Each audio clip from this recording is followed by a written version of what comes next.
Hi, everyone, and welcome to the SRHM podcast, which explores new research and emerging trends in the field of sexual and reproductive health and rights, with a focus on using rights-based knowledge for action. My name is Nina Sun, and I am an associate editor for the SRHM Journal.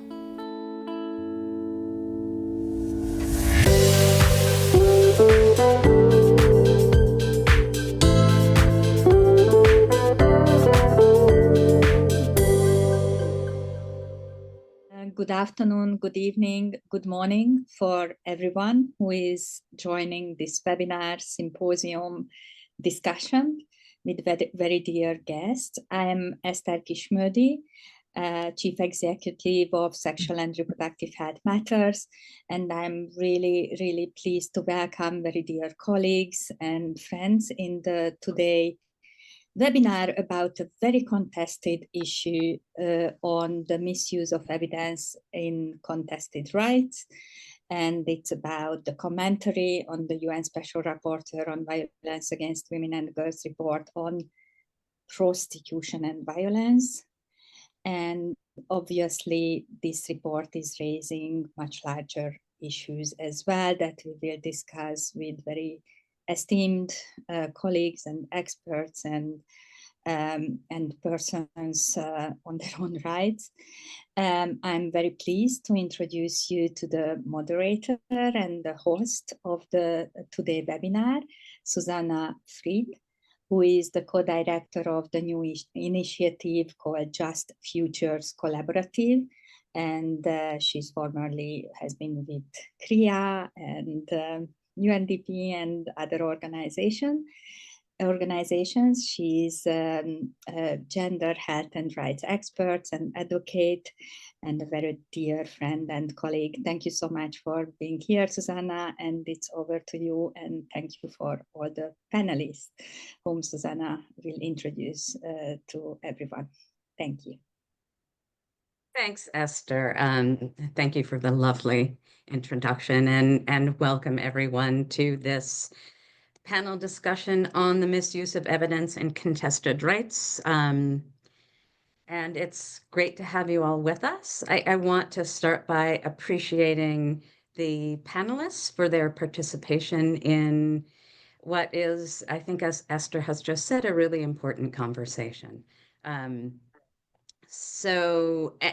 the speakers come from different backgrounds and different locations, but are all well versed in thinking about evidence and the role of evidence, as well as in advocacy in a range of spaces. And with evidence, evaluating the claims, thinking about who speaks for what, and navigating challenges in international norms, especially in the fields of sexual and reproductive rights and health. So just a few words to frame out the panel. So the focus of this panel, and actually the commentary that's the springboard for it, is the topic of evidence, positionality, and testimony as particularly critical in the context of the content, the focus of this report on sex work and human rights. I should note that while the report is called Prostitution and Violence Against Women, and we will say that when we're referring to the report, I think everybody on this panel uses the terminology of sex work and kind of stresses the link between sex workers' rights and sex work as work. The panel and the commentary and other work that is being done was inspired by the need to respond to this report by the UN Special Rapporteur on Violence Against Women and Girls called Prostitution and Violence Against Women and Girls. As I said, all of the speakers share a strong belief and what we all see as supported by robust evidence that criminalizing sex work, both buying, selling, managing, all aspects of sex work, harms those most at risk.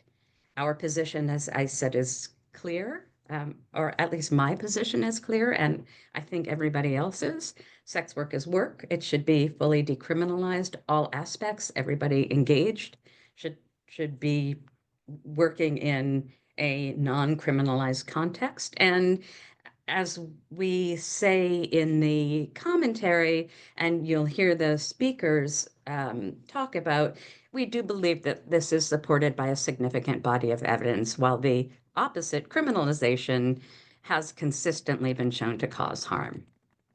And in particular, it causes increased risk of violence against sex workers and also authorizes violence and discrimination against sex workers, particularly by state actors. And all of this, in addition, and kind of one of the places where the evidence is strongest is about the relationship between criminalization and risk of contracting HIV, reduced access to justice, especially for migrant sex workers, and restrictions on the ability to work legally in safety.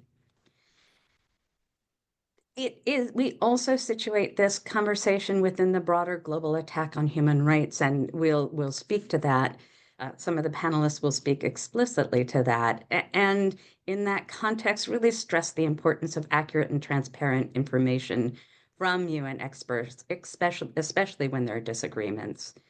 And finally, the misuse of evidence undermines efforts to protect the dignity and freedom of all of us, including those who are the frequent targets, especially by state actors, of discrimination and violence, like sex workers.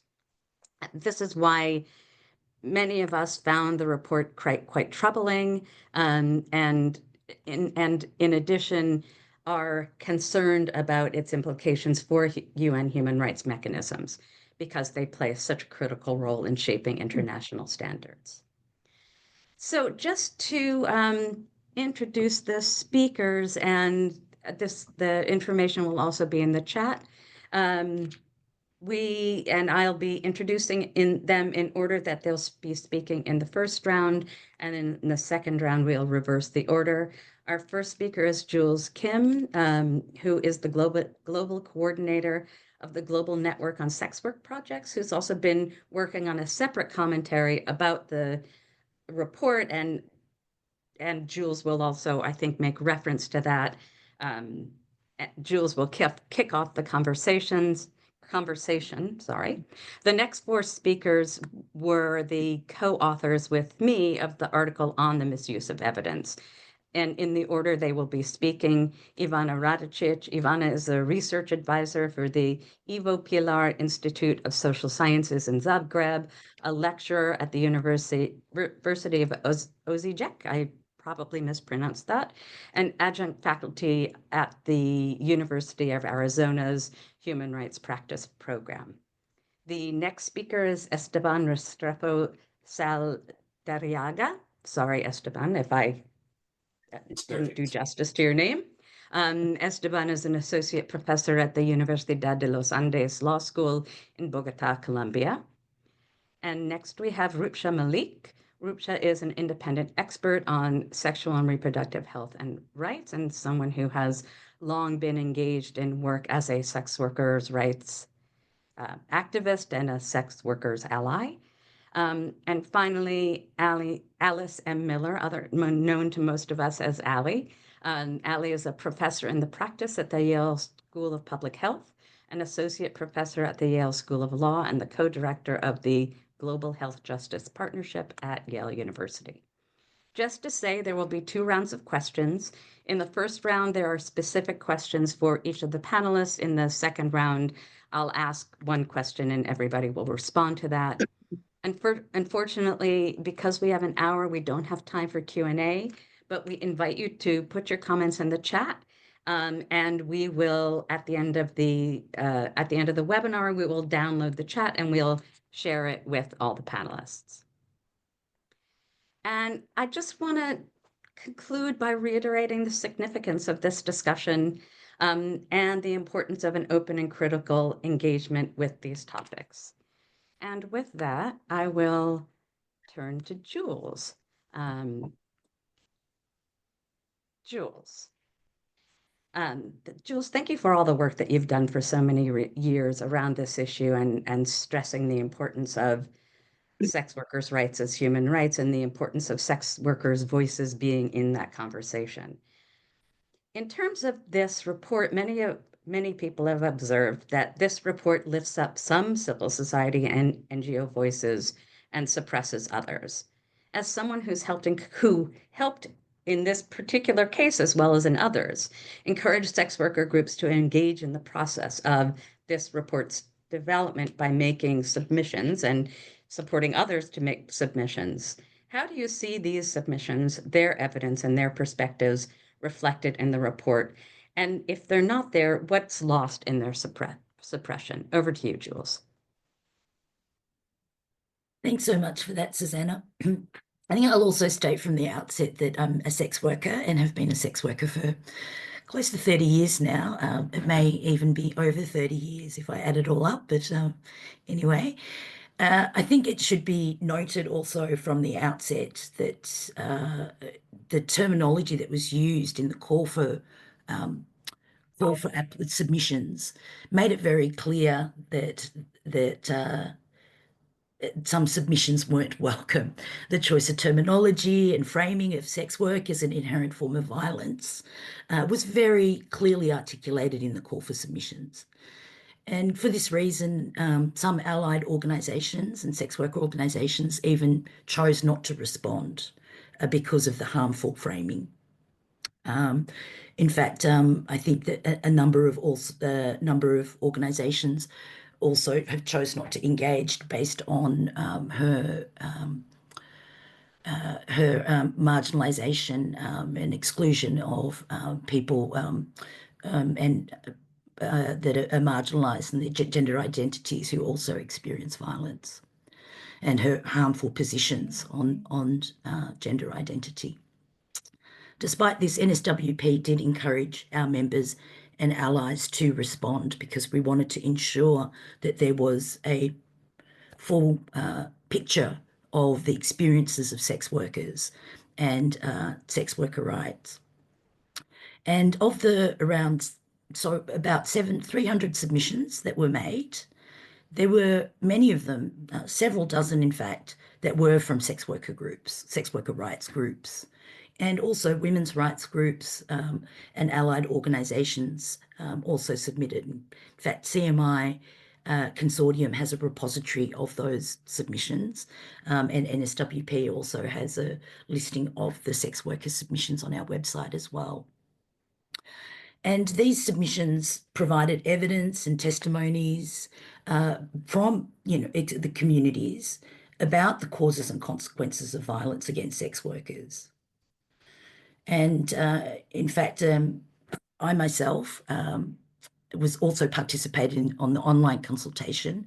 Very few sex workers were invited to participate in that consultation that was supposed to inform the report.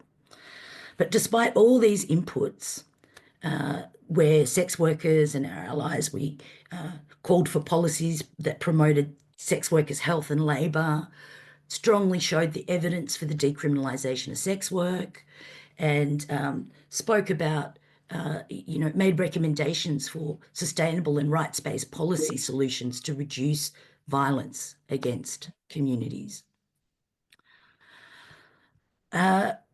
Unfortunately, none of these facts, evidence, policy recommendations were reflected in the report that she presented at the 56th session of the Human Rights Council. And where there was some input and evidence provided by sex worker-led organisations in the report, it was misrepresented and cited out of context throughout the report. And instead, there was a lot of sensationalised, highly graphic depictions of violence and abuse, what we refer to as pity porn, and absolutely no evidence to support any of those claims. And in fact, the report consistently conflated sex work, violence, trafficking and exploitation, which really undermined any meaningful analysis of these separate and serious phenomena. It also throughout misrepresented misleadingly referenced international human rights frameworks. It conflated laws on trafficking, sexual exploitation on children, all with sex work. And it completely denied the structural barriers which sex workers experience that foster the violence and exploitation and trafficking, and instead promoted the narrative that shows that, in fact, it's sex work that needs to be eliminated, and that's the root cause of the problem that should be eliminated. And the recommendations were pushed for more punitive laws, which and interventions that have repeatedly been shown and evidence to show that it increases violence against sex workers. Jules, you have one more minute. Yeah. Just finally, I just want to talk about the report that, so Sexual Rights Initiative, SRI, and NSWP, so the Global Network of Sex Work Projects, we have also developed a critique of the SR's report to amplify the sex workers' voices and lived experience, which was highlighted in the submissions and excluded in the report. So this will be coming out soon, and will also be featured in the coming edition of SRHM. So the report goes into detail about the multiple issues and their impact on sex workers, as well as making recommendations for addressing violence and exploitation against sex workers. Thanks. Thanks so much, Jules, and I look forward to the joint NSWP and SRI analysis. So I'm now going to turn to you, Ivana. Ivana, as a former member of the UN Working Group on Discrimination Against Women and Girls, and in fact, part of the working group that also did a report on sex work and violence, you have an insider's understanding of how UN human rights experts how the UN Human Rights Council thematic reports are constructed, including their very careful grounding in evidence about human rights and human rights accountability. These mandates have accountability to the UN human rights system and to human rights more generally. This report interacts quite minimally with previous UN reports. Moreover, experts' reports usually look at challenges or problems in state practices that generate state and society practices that generate or accelerate discrimination and violence of human rights, while this report tends to focus more on men's culpability for violence against women and frames sex work as violence against women. From your point of view, how does this report depart from usual practice? Over to you, Ivana. Thank you, Susanna. So yeah, it departs in a few ways. So one, as you mentioned, the engagement with what has already been done by the other human rights bodies, particularly of the same kind. So when we do reports, we always look what, first of all, our mandate has done. So the previous members who were the mandate holders in our case, what other special reporters or independent experts or working groups have done, and the broader context of norm development and what is already there, including what other UN agencies have said. And this has not been done here. So really, the Special Rapporteur on Violence Against Women has not engaged with what you mentioned as it's not a report, we called it the guidance document on discrimination against sex workers, where we came to a different position. It actually, the Special Rapporteur did not even cite the previous position of her own mandate, who in 2010 actually said also supported decriminalization. Special Rapporteur on the Rights to Health also supported decriminalization previously, already in 2010, and the current Special Rapporteur has also consistently supported decriminalization. Special Rapporteur on Trafficking, Special Rapporteur on Contemporary Forms of Slavery. So there has already built the kind of consensus, a growing consensus. I cannot claim that the hard law is fully clear, but there has been a consensus over realizing the harms of criminalization and supporting decriminalization. So within the special procedure mechanisms, and of course, more broadly, if you look at different UN agencies, UNDP, UNAIDS, UNFPA, etc. So this was all glossed over. It hasn't really been discussed. Instead, the old convention was at focus, which was confused with there was some kind of a confusion between which convention, etc. So that's the one thing. The other thing, as you mentioned, is and this is unusual. As I said, we operate within the same system. We can have different opinions and disagreements, but at least you engage with what has already been done before you, and you kind of make a reference how your position differs to that and why, and what are the reasoning. So that has not been done, and especially if it was already within your mandate as well. Then the focus, as you say, like even our guiding document, we looked at the policies of the different sex work policies. We purposefully did not want to discuss what sex worker means and what sex, because we are not, and even if we were doing sex work, there is so many different experiences of people which are also, framed by so many different things, and many different people do sex work for different reasons. And we didn't think it's our mandate to discuss why, what, etc. We were interested in discrimination sex workers face. Our mandate, yes, as majority are women, but people of all genders do it. Like, let's see what is happening, violations they face, and how the state policy facilitate that. What do law enforcement do? Which sex worker do identify as the main problem? And then in this report, there's almost nothing on the law enforcement. There's almost nothing on state policies. It's more on graphic pictures of forms of violence that also happen. But like usually the international human rights law deals with like, okay, how do we prevent that?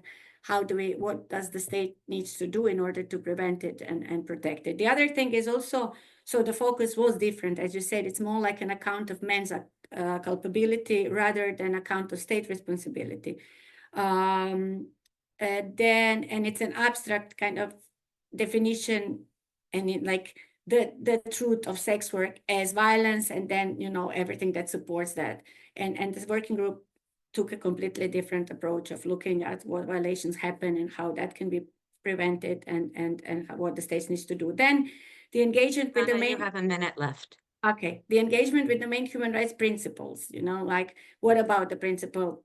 The only principle here cited is like where the sex work or the prostitution, in her words, equals gender discrimination, which is definitely not a single reading. But then how does then this equality squares with autonomy, another super big important principle in human rights law? What about the autonomy? What about the choice?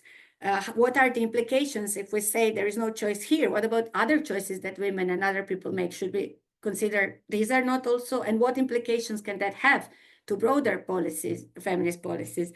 Then also like feminist principles of there is not a single truth. No, we have critiqued the objectivity and the truth of a single position. So these like really not really supporting the human rights principles and feminist principles. And the implication, and this is where I will finish, like there already has been a growing consensus on decriminalization. So this now, undermines that. And it again plays into this polarization around it, while we were actually looking at, okay, how to step out of these big ideological debates and see what works and what can be helpful in line with the main human rights principles. Thank you. Thanks so much, Ivana. And criminalization, usually feminists have been, and human rights activists are usually wary of criminalization, no? Indeed. Indeed, though that's another conversation that we could have. I look forward to having. Thanks, Ivana. Esteban, over to you. So, Esteban, the commentary on the misuse of evidence in sexual and reproductive health matters emphasizes the importance of taking an evidence-based approach that considers human rights principles like, as Ivana just said, autonomy, self-determination, and harm reduction, rather than imposing rigid definitions. It notes that while there's certainly room for disagreement, again, as Ivana just referred to, about where human rights law should go in response to complex needs, or how it can facilitate those conversations, policies, and laws, experts in the human rights procedures in general are expected to clarify accurately the state of the law and the grounds for contestation. As you reviewed the report, how do you assess it in terms of its use of evidence to support the position it takes? What's the significance of this in relation to contested rights, such as the topic of this report takes on? And what are the implications in terms of how we understand human rights and what that means for human rights advocacy? Apologies for asking so many questions, but over to you, Esteban. You have 5 minutes. Thank you, Susanna. My answer to your questions follow up a little bit what Ivana and Jules said on several things, because as I see your question is how this report could be taken by legal domestic actors in countries that are having at the domestic levels struggles between two paradigms regarding the topic, and how this report could be used as an authority in order to make claims, legal claims before courts, or to foster activism on every side of the ideological spectrum. But the first thing is that the report in itself establishes a sort of methodology at several levels. The first one is the very legal one, and which troubles me a lot, because at the domestic level, generally, legal actors, courts, or even activists do not make very technical or sophisticated distinctions between what Ivana was saying is hard international law and what experts call soft law. Generally, the word of a special rapporteur is taken as establishing the state or principles of international law that could be used authoritatively at the domestic level as extant international law. So I think she's playing in this report with that authority. And my worry is that how she constructs at one level the state of international law regarding these topics is, as Ivana said and Jules said, as establishing something that is very contested as very hard, clear stated rules. And that could be taken, that's one level of evidence, pure legal evidence that could be taken by a domestic court as authoritative international law. The second methodology is how, more empirical evidence is used to make a sort of causal claims. One thing leads to another. Prostitution leads to sexual exploitation, then leads to human trafficking, and then she adds a number of social of evils. That is the relationship to pornography and other forms of violence. And these sort of causalities are supposedly supported in evidence that is cited in reports that were submitted to her. If you find that, and the commentary says that if you read the reports, many reports were, as Ivana was saying and Jules was saying, cited out of context. Actually, they say other things. I do believe that this methodology is not unique to this field, but you find this sort of methodology in other contested rights areas in sexual and reproductive rights. The first thing is that this methodology, the use of evidence, how reports are cited, as Jules was saying, using media that depicts very scandalous and extreme cases as the general rule, I think that's something that is a textbook example of how a moral panic is produced. And we know criminologists and sociologists that study that say that the best way to bring criminal law into an area is to create a moral panic. And I do believe that it is a classic example. But the other way is that I find that the use of certain reports that say completely the opposite are taken out of context in order to support a completely contrary claim. It's a methodology that you find not only here, but that we should compare in other contested areas. For instance, I find you have 1 minute left. Yes, in the field of abortion, in the sense that abortion is not anymore a purely ideological morality thing, but a contestation of scientific paradigms. And so pro-life people are trying to empirically build the harms on women who decide to have an abortion. I find similarities in how evidence has been used in same-sex adoption, for instance. And so this forms part of a wider spectrum of how to proceed in very contested sexual and reproductive health areas. So I do believe that it's worth studying how she uses the evidence here and how it is used in other contested areas to make comparisons and try to establish patterns of how you intervene in former very morally charged issues to supposedly take out morality and replace it by a scientific standard by presenting evidence and I do believe that there are similarities to other contested areas. Thank you, Susanna. Thanks, Esteban, and thanks for invoking the idea of a moral panic and the connection, as well as the connection to how other issues are contested as well in very similar ways. Rupsha, over to you.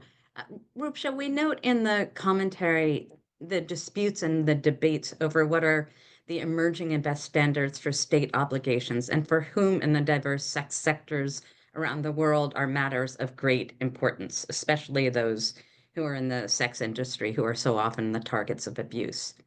You have many years of experience as a sex worker ally in India and more broadly in South Asia, and in fact, recently convened a South Asia Sex Workers Summit at the very time that the report was being released.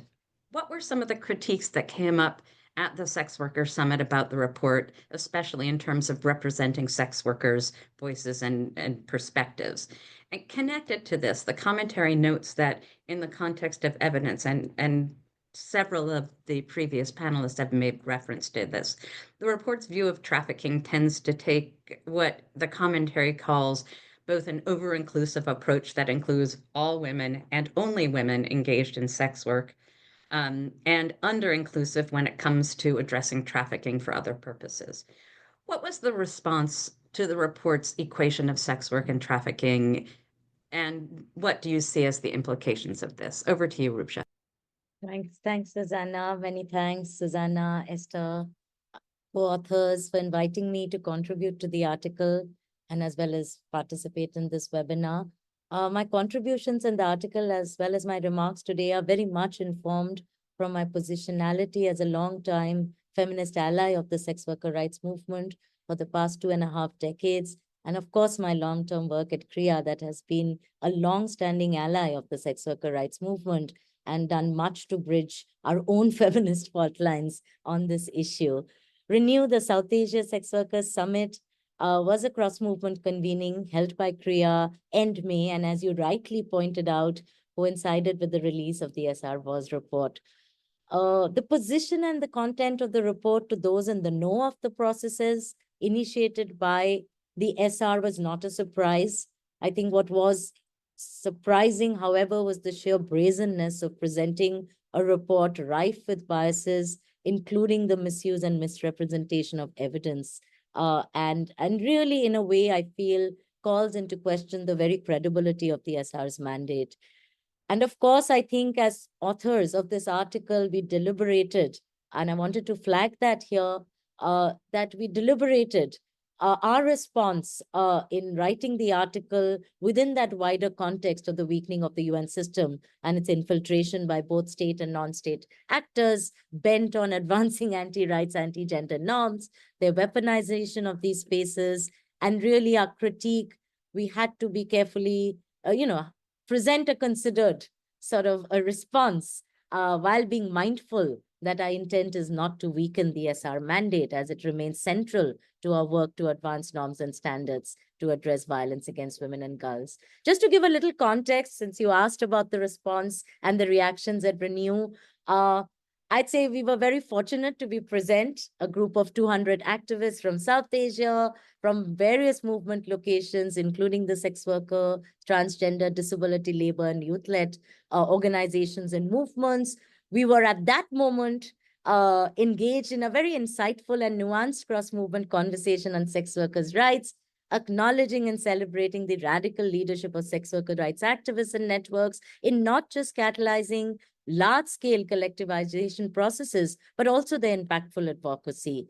And therefore, the sheer contrast and disconnect between that space and the stigmatizing and dehumanizing content of the report could not be more evident. Of course, as the news of the report launched and its content became known to everyone in that space, of course, the first expression was of rage and collective outrage. And when you have 200 activists, of course, there's a protest. So, of course, the sex workers led us on an impromptu and symbolic protest through the summit venue. Slogans included, relegating the report to the dustbin. But I think once the rage settled very quickly, a small group of people came together and started the process of drafting, not a response, I don't call it a response, but a re-declaration of rights, a demand for rights.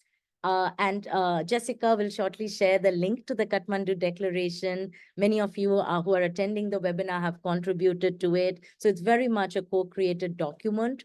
And I think it'll become very evident to you when you look at what is articulated in that declaration. None of these are new. These have been the historical claims of the movement for over 3 decades. And these have been exactly the claims that have been consistently negated and ignored for over 3 decades by a range of actors, including the SR board through her report. I mean, I think it's very important to remember that the sex workers' rights movement, who've been very important teachers, I think, to all of us in the feminist space, have navigated a very complex sort of right claims, and they've done it with sophistication and nuance, none of which, of course, you'd see in this report. And this declaration that I'm referencing, the Kathmandu Declaration, articulates some of these claims. I mean, I'm not going to be able to go through some of that, but just to kind of foreground a few. So at the heart of the approach to these claims from the movement has been the insistence on respecting the voices of democratic and inclusive movements led by sex workers. Secondly, there's been a consistent demand for the recognition of the consistent, creative, and sustainable contributions that sex workers have themselves made to address the issue of trafficking. One of the pioneering examples, of course, being Durbar's self-regulatory board, an anti-trafficking intervention led by sex workers. And sex workers around the world have successfully led on a range of interventions that have, in a way, challenged this sort of individual-centric victim narrative that, puts forth this homogenizing discourse that clubs all women together. And the SR report is a prime example of that. This idea that every person who's in the sex sector is trafficked and coerced into it, and therefore a victim of violence. I think the underbelly of this and the report is... So you have a minute left. The whole idea of sex work exceptionalism and the idea that sex work is more exploitative than other types of work. And this has profoundly not only shaped, I feel, the legal and policy responses with regard to trafficking, but I'd say it's kind of a circular thing. And at the same time, the anti-trafficking global legal regime to which this report will contribute continues to reinforce the culture of sex work exceptionalism. And so in that sense, Susanna, to your question, I think sex work exceptionalism is the underbelly of this over-inclusive, under-inclusive sort of narrative that we see in the report, that we call out in the article, and that sex workers have called out for decades. I just want to end by saying that sex workers collectives have for decades also framed and demanded for more intersectional rights claims that foreground labor and livelihood-related rights and protections claims, coupled with a range of other rights claims. And that is far removed from the kinds of norms and standards and recommendations that have been made in the report, and is, of course, extremely reductionist and limiting in its approach. I want to end by saying the Kathmandu Declaration ended with a call for active solidarity with the sex worker movement. I think this article, authored by allies as well as webinar, is an example of that act of solidarity. I feel many more such actions are needed. These need to be consistent and ongoing. Just the way the sex workers movement has been for close to 3 decades, been consistent in their rights claims, indefatigable in their activism and struggle to claim their rights. I will end with some of those rights claims. Sex work is work. Only rights can stop the wrongs. Bodily autonomy for all. Full decriminalization of sex work now. Not rescue, but rights. These are not simply slogans for sex workers. Each one of these claims is backed by a wealth of robust evidence, often led by sex workers in terms of the research and evidence building. Did any of this find their way into the report? Sadly, the answer is no. Thanks, Rupsha, and thanks for the call to action and activism and allyship. You know, Rupsha, you mentioned the ways in which this report have the effect of delegitimizing the mandate itself. Turning to you, Ali, as someone who was not to say anything out of turn, but as someone who has been engaging in this process actually since the creation of this mandate, you know as well as anyone that the mandate has been critical for building the understanding of state responsibility for violence against women, with both documenting patterns of violations and legal analysis of how state responsibility can be better understood across a range of both state action and state failure to act. That's an important part of expanding our understanding of human rights.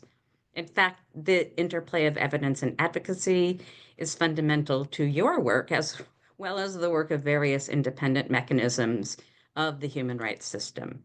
The commentary notes that the deployment of evidence is central to this process, and the report, as all the other panelists have said, fails to meet a reasonable standard of evidence. From your perspective, what are the implications of this for the development of human rights practice and its use of evidence to support the policymaking process and our understanding of state responsibility, especially in the current context of broader challenges to a range of rights or even rights themselves? Over to you, Ali. Thank you, and thanks to all who were co-authors on the article, and especially to Sexual and Reproductive Health Matters for publishing this kind of work, which has been central to the development of both a range of claims on human rights. So I'm going to go backwards in order to come to the present, which is to say, as you allude, Susanna, I have been honored to have been part of the discussions that created the original resolution of this mandate in 1994, and have been part of the conversations among feminist, queer, and other marginalized groups' activism to create the evidence base, the documentation of both the relationship between harms and state policies that eventually moved the human rights system to take account of our lives in so many ways. And so part of what I think I'd like to really focus on, as your question suggests, is the way that understanding state responsibility, a core element of human rights, exactly as Ivana said in her remarks, the need of the UN system speaks to states and its responsibility for creating the conditions where everyone can thrive with equality, with dignity, and with their freedoms. And part of what feminism early on, and then, as I said, I've been part of all these movements within queer theory and all the intersectional work that Rupsha in particular is calling out, we have been working to produce the evidence base that could change the legal framework under which human rights accountability was assigned to states. And that work has been a central feminist project. It has been central to the first mandate holder, Radhika Kumaraswamy, the Sri Lankan human rights attorney, when she was developing the legal frameworks.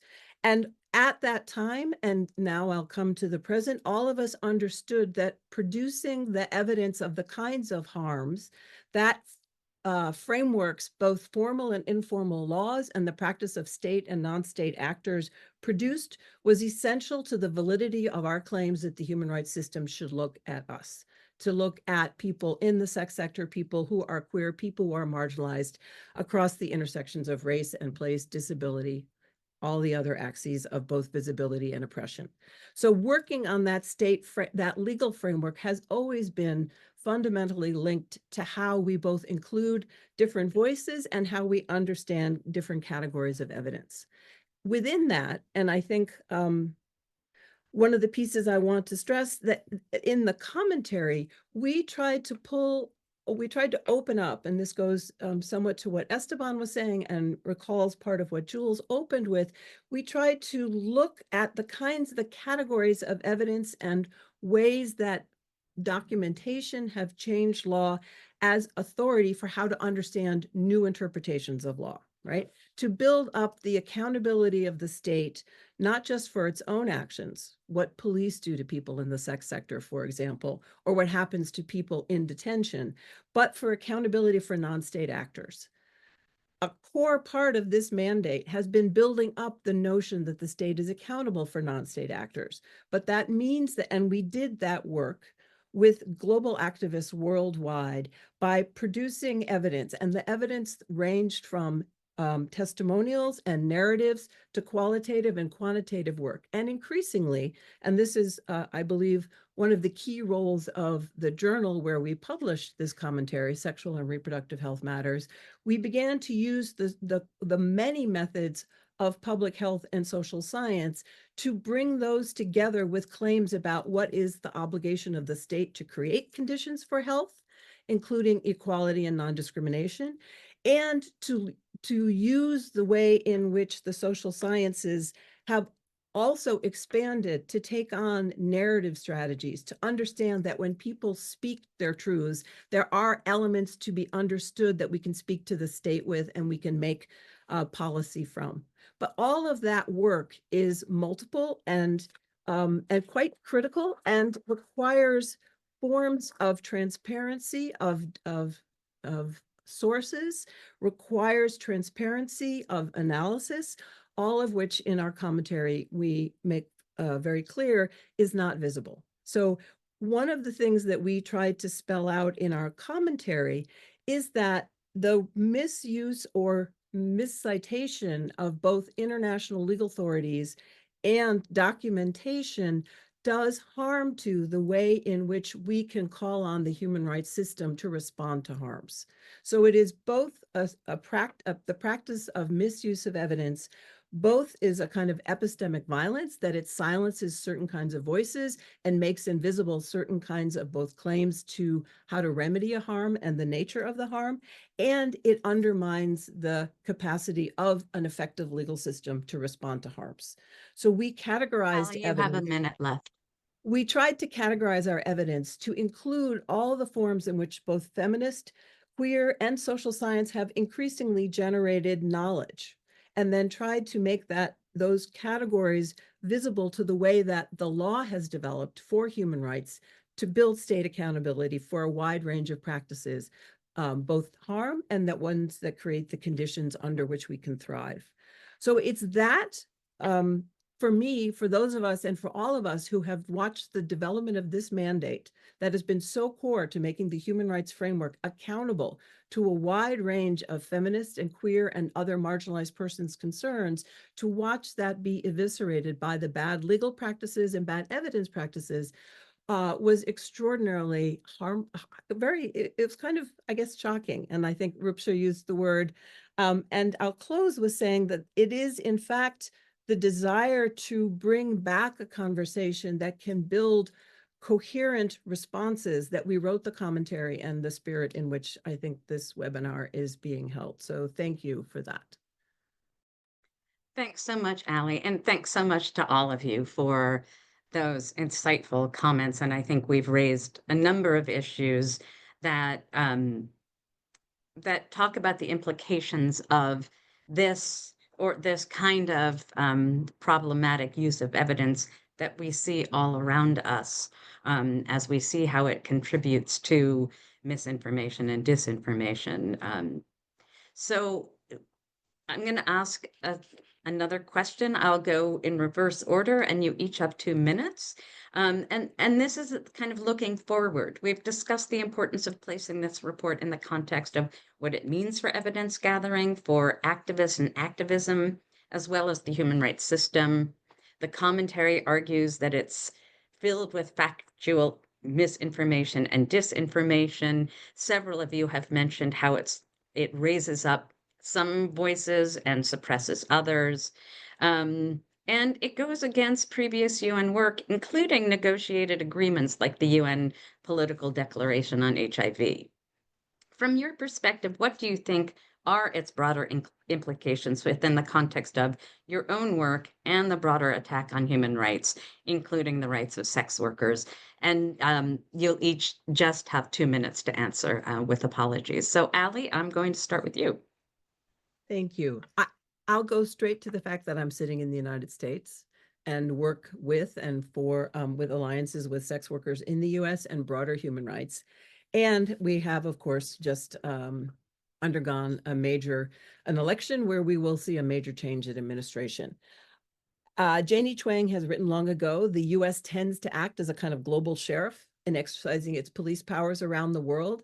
And so I think when I think of this report, the future of human rights, and the way in which the US has always been a complicated, hypocritical government to work with, both within and internationally, I think what we need to watch for is the way in which this kind of report will then be deployed by anti-trans actors, anti-migrant actors policing the border in the US and elsewhere, and claim to be providing services and rescue, quote unquote, to people who they claim some want to leave the sex sector, others don't. But I think we will not see real material or emotional or political resources really deployed for the people who most need it. And that, I think, is one of the dangers of the way that this report collapses so many issues and hands them as a tool to governments who are going to be anti to so many rights, including my future government.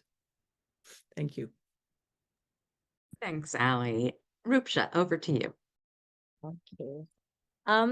I think a couple of things, Susanna. I think we really need to locate sort of our analysis and critique of the way information or evidence was misused or selectively. I mean, just the poor needs to be placed within sort of this larger, more deeply entrenched phenomenon that we've been seeing of the weaponization of evidence and information in a way to suit all kinds of sort of anti-gender, anti-rights claims. So, I urge that even as we're taking this deep dive into this particular report and its manifestation, we really need to look at that wider umbrella of what's playing out with devastating impact. And this is emanating from all kinds of locations, whether it's the UN space, whether it's in country. We are seeing country after country, kind of been impacted, and the ones most impacted are, of course, those who are most at the margins and structurally excluded. So I think it's more about us turning an internal gaze, all those things we've held so dearly, this idea of evidence-based advocacy, robust evidence, all of that. And here we are contending with an ideological force that just chooses to blatantly disregard evidence. So I think it's time for us to really also think what this weaponization of evidence and information to further, how does one counter that? And I think I don't have any easy answers, but these are sort of conversations I think that need to go beyond specific sort of reports and really that larger sort of, even I think, Esteban, you were talking earlier, like where do we have that intelligence? Do we have that background sort of strategic information that allows us to then take more strategic actions and decisions? So I'll just stop there. Very half-baked thoughts, but that's where I landed after listening to all of you. Thank you. All thoughts are very welcome. Thank you, Rupsha. Esteban, over to you. Well, Susanna, I see this report as, and I am going to speak from the perspective of Latin America and Colombia, where this debate, the contestation between the abolitionists and sex workers' rights paradigms is still playing out, and there are jurisdictions where there is a paradox where one competes with the other, but the issue has not been settled. that given the weight of international human rights law in the region, it could be, a report like this could be taken as solving a contested issue. And I worry very much more at the political and ideological level. I do believe that, for instance, at the level of the Inter-American System of Human Rights, there is now a conservative force, both at the court level, that a sort of feminism is settling there, that turf feminism, and they might have, they be backed up by this sort of report at the level of both of the Commission and the court. And then my other worry, which is a very loyally worry, is that this report is in itself taken as evidence of solving a certain chain of causalities that Rupsa's idea of sex work exceptionalism is playing out very much. And this confirms that sex work is exceptional regarding to other forms of care work or form that are in the continuum of informal work, particularly in countries in the South, in the global South, where informality is more a continuum, and this might come there to really exceptionalize in the end sex work and have an impact in litigations that translate into law the exceptionalism of sex work. Thank you, Esteban, and also thank you for also invoking the regional human rights systems where this debate is also playing out and where there's sex worker rights activism also engaging. Thanks very much, Esteban. Ivana, over to you. Okay, I'm going to talk about the opportunities that I see are also rising, because I think this is a mirror for us to look at of how we do our activism within the feminism. What tactics are we willing to employ when we think we are right? How we can silence each other, and it's been happening. And how we deal with power. It asks us also to look at the UN. Where is UN now? And do we need to look at certain changes within the UN system as well? How it can respond to the problematic trends that are happening, and whether now it has these trends within. And then thirdly, at the level of society, again, how do we deal with power? Who are the leaders? How do we disagree? Because there is nothing problematic in disagreement. Sherry Mitchell, a beautiful indigenous scholar, says this is the way we grow. So there is a place for conflict and disagreement, but the thing is, what weapon are you willing to use to push for what you think is right? Thank you so much, Ivana. So we'll close with you, Jules, but I just wanted to remind folks that when we started, what we said is that we wouldn't be able to respond to the comments in the chat, though thank you, panelists who have been able to do that.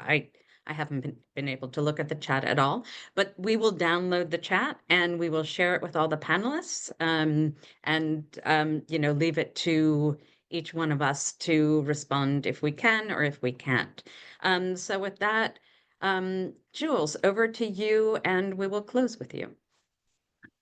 Thanks so much. Yeah, very difficult to answer all this in 2 minutes, but at the same time, look, I think one of the decisions that we'd made early on in discussions with CMI and SRI, the Sexual Rights Initiative, NSWP, we decided that we didn't want to give undue air to the report in mainstream media as well, because of the fact that people reading the report without a critique or without an understanding of the evidence around and discourse around sex worker rights would read the report and might see that as being truthful or accurate. And it was really disturbing to see what Violetta shared in the chat about the paragraph in the NGO CSW working group report that the UN Special Rapporteur for the first time has established that sex work is inherently a form of violence. So it's the way in which it can be used. Even though she's an independent expert, it's seen as a UN position. And unfortunately, you know, she's not the only anti-sex work person in the UN system, or certainly the anti-rights, you know, views that are within the UN system. I think importantly, it's about being visible and vocal in your support of sex worker rights and sex worker rights policies and the voices of sex worker organisations. There is a plethora of evidence and discourse around those issues that goes back decades in contesting the issues that she misrepresents in the report. It's not a rights-based recommendation, as she speaks about. It does increase violence and impacts on the lives and well-being of sex workers. And I think importantly, it's about listening to the voices and lived experiences of sex workers worldwide. Unfortunately, they aren't reflected in that report or in the recommendations. So I would suggest that people share the commentary and also the critique that comes out so that we can at least get an oppositional position out there to this report. Thanks. Thanks so much, Jules. And I think we all look forward to the next piece of work that will come from the Global Network of Sex Work Projects and the Sexual Rights Initiative. So we look forward to that. I want to end by thanking all the panelists for their really thoughtful, incisive comments, and I think particularly some attention to how do we move forward? What do we need to be doing? And I think, you know, as Jules said, how do we do that in a way that really not just lifts up the voices of sex workers, but recognizes and responds to the leadership of sex workers in moving this, moving the conversation, moving the action forward. So thank you all very much. A reminder, we will download and share the chat. It looks like I haven't been able to pay attention. It looks like there's a lot of useful resources in there. So, and thank you all very much for sharing those resources. And with that, we will close. Thanks everyone for joining, and thanks SRHM for making this space.